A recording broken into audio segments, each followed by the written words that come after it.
Ole kan giveaway winner to te chu na hian than hun kan nei do ani kan soi tong khan giveaway a hian lom man pathum kan nei do na chung lom man pathum te chu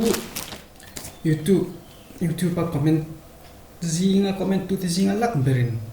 kan than chuin hei hi power bank Redmi power bank 10000 mAh chadong nga chuan hei hi Instagram mi comment kan than chuin mi earphone basic mi earphone atong thum don ni chuan Facebook a comment tu kan than chuin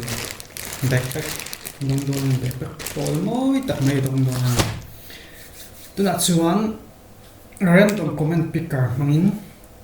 kan winner te thlan hun kan lo neyang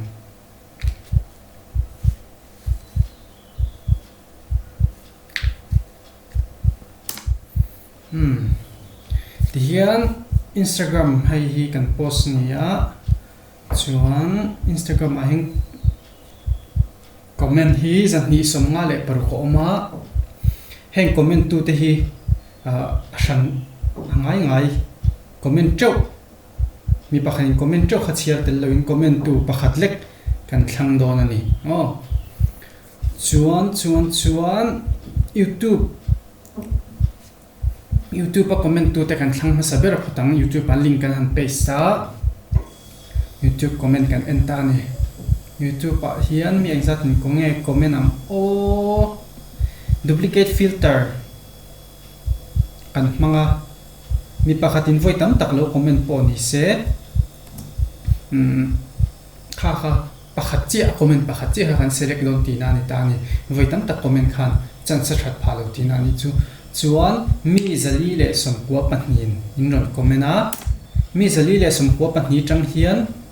tunge lakber tunge mi zali le somkwa pahni tang hian tunge he power bank khidong don tuna kanor thirang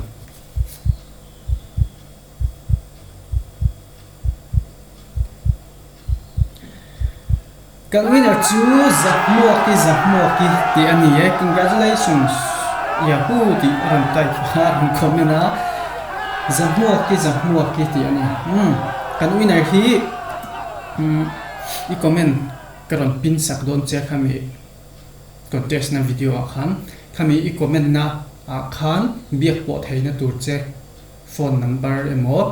I account emo lo da la chuta chun karon contact don che ni zakmuaki congratulations power bank ki nei ta ni chu ro quick khop mai tu na Instagram kan ti veleng Instagram hi earphone dong tu turania Instagram a hian login lo ni mo Instagram earphone dong tu tur earphone Instagram a po hin duplicate user kha kan filter don ni chuan Instagram a hian mi zale somle pathumin non komena mi zale somle pathuma tang hian he earphone nei tu tur chu tuna an lo na tan dung tanana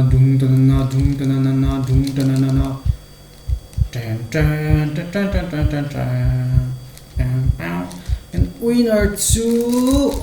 John High Flyer yani congratulations van nei le chia aron ti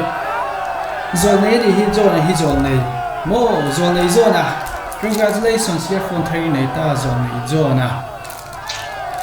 van ro ku ye han ti fu ya thin I lu tuk tak me dei don bi ka van nei le mai lom pi tan zet che ni van nei le chia lal van nei John High Flyer lal van nei zone nei ni bok man ro ku ye na zona kalon pu ye che chuan thil pakhat soilok du ka nei chu ka du chu hemi random comment picker website hian Facebook profile pa ngai comment avala thei to lowa chu wangin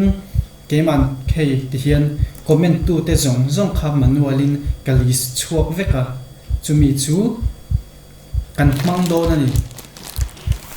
comment tu te zong kha manualin keman ka fa copy chuak vek ti na ni chu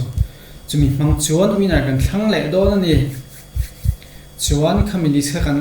upload anga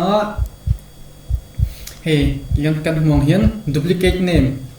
ming in ang mi pakhatin voi tam tak komen ang chi ha kalo lak tel pal ta pin tin duplicate name ho kha ka filter le dol ni chuti chuan he ti ki ni ya kan mi backpack winner mi backpack mo tak mai up to chu tu tak ni yang mo tu tak ni yang mo ram dinner te ko ni kan lo future congratulations chuan kan winner te kha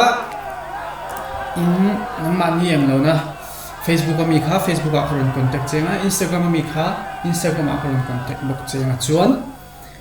kan YouTube winner hi